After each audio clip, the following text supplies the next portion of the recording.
Hey, this is Jason Kanigan for Make Space Boring, episode number 48. We skipped last week's because I was damn busy, and it is Friday the 12th of June all of a sudden. So, let's see. We're going to catch up with who I have recorded with, the episodes that have come out in the past week and a half, 2 weeks, and who I've booked with. And the good news is, it's the gap is shrinking between when we're recording and when the episode is coming out. I recorded this week with Ralph Dinsley of NORSS. A lot of people know him as Dins. He's very well known in the UK defense industry, and I really had a good time talking to him. We're probably going to work on something going forward. I also talked to Lisa Rich, and she is part venture capitalist, part space founder. They're doing something with launches. It's pretty exciting. She comes highly recommended, and she also tipped me off on a couple of people who I kind of heard of around the edges, but now I'm going to take them a little more seriously because she said so, and so that could lead to some interesting discussions and possibly some episodes, especially about the history of this space field. So the episodes that have come out in the last 2 weeks, we had first of all Michael Listner, who is a space lawyer, U.S. focused. It's very not adversarial, but we have opponents out there in the real world that we are in conflict with from time to time. We have our interests and their interests, and Michael's outlook is very realpolitik, and so I use that in the title, Realpolitik in Space Law. For his episode. We also had Dr. Paul Van Susante, very good discussion on what technical advancements are being made and need to be made in lunar construction in situ resource utilization. I think that episode pairs very nicely with Nicole Shoemaker's and also Dr. Daniel Britt's episode, which has not come out yet, but will be soon. So if you really want to get up on moon construction, check those three out. Raphael Roettgen is founder of E2MC.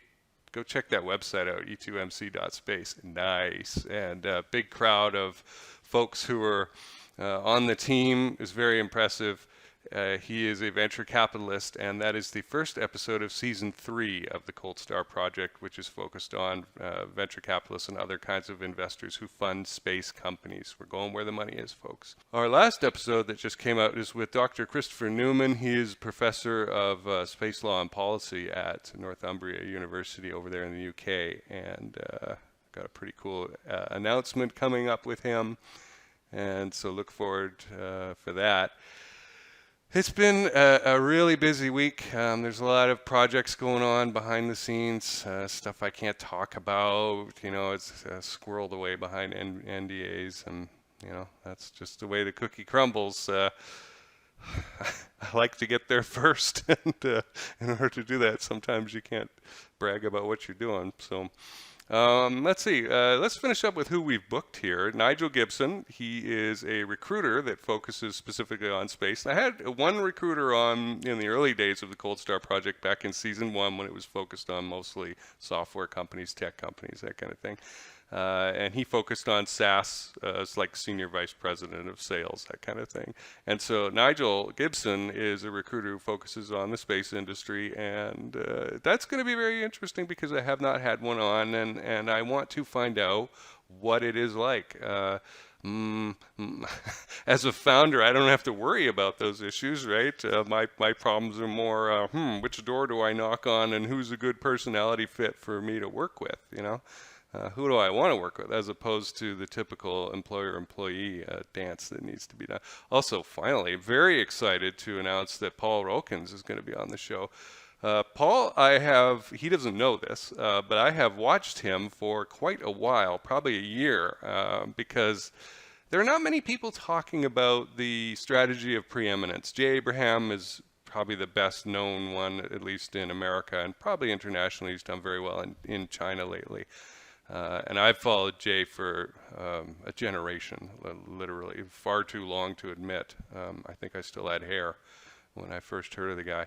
But Paul approaches it from a completely different direction than Jay. It's all about positioning and whatnot, but Paul is more on the excellence and execution side. He is a process engineer, and I don't mean a process engineer like me, process improvement type thing, although he does know that. He's a legit chemical process engineer. and worked with this Dutch multinational vitamin supplements company for a zillion years, and rose to great heights in that organization. Took on the role, the last role he had with it was a senior consultant in charge of the culture, which I find very interesting. And those of you who have followed this for a bit and maybe watched or listened to some of the early episodes know that culture is pretty damn key for me. Our highest principle or value is the truth here at Cold Star, and everything else is kind of subordinate to that. And values come in right underneath that, and culture comes out of all that stuff. And how can I say this? We're seeing a lot of the problems of lousy culture with the police departments out there lately, where cultures have been allowed to persist with certain values for a long time, and now they're paying the price for those crappy values, you know. And I, for one, am pretty happy to see it. I don't want to get off onto a rant about policing, but I have a lot to say about it. And there's a lot to be improved. But anyway, a discussion with Paul Rulkens is going to be amazing, because it's going to be about process improvement, culture, managing change, operational excellence, all those goodies that a lot of you out there profess to believe in. But when I come and look at your company, no, it's sad, the truth, remember? The brutal truth, not always fun to hear. And a lot of business owners are too timid to confront it. And I won't work with you if you're like that. It's a personality fit screen out for me if that's the case.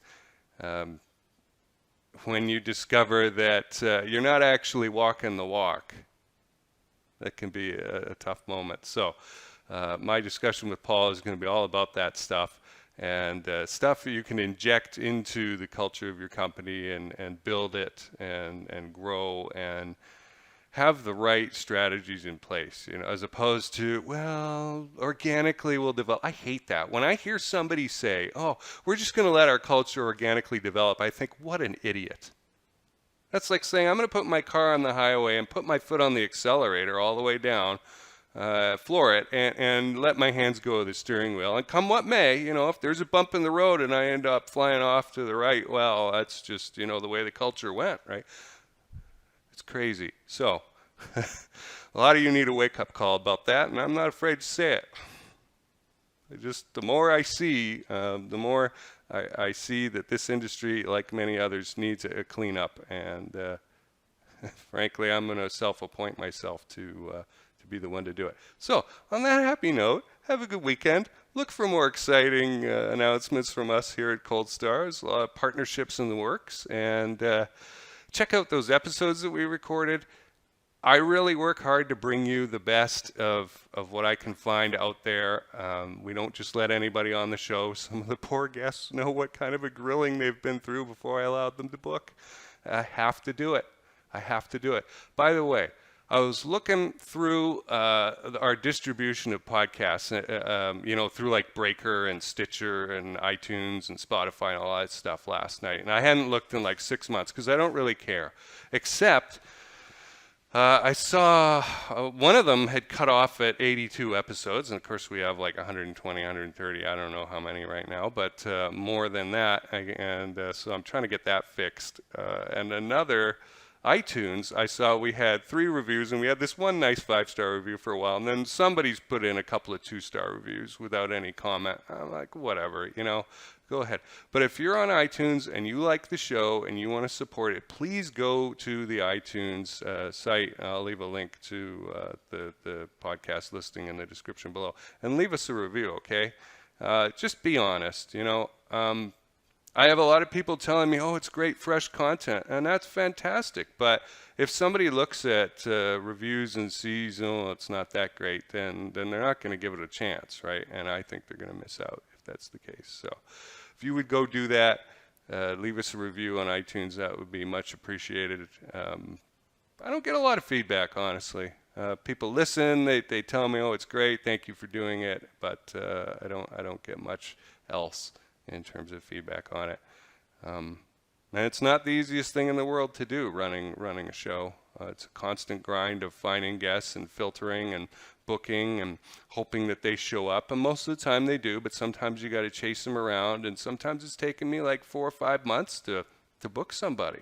I don't think people know that. But then you get to do it, and there's a great payoff for it. Like Daniel Faber is one example. We cross paths a few times, and there's no maliciousness or anything. It's just busy, you know. And finally we're able to do it. And I think we had a better episode because of that delay, actually, because this guy got educated a little bit more. So anyway, all that being said, I'm out of here. It's Friday. I got a couple of calls with some space founders here from that post I did earlier in the week on the need for solid business models. That offer's still open. If people want to book a call with me, you know, you can just do that, and I'm not going to bite your head off. You know, I will be honest with you. I will be truthful with you, but I try to be nice. So anyway, have a good weekend. I will see you next week.